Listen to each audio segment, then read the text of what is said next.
приехали? Угу. Папа, мы вместе пойдем, да? Да, пошли куда. Пойдешь, Сереж? Да сейчас вот это чувак здесь едет, да, придурок.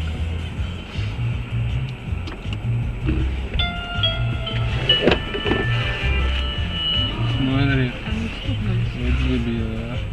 Кто стукнул?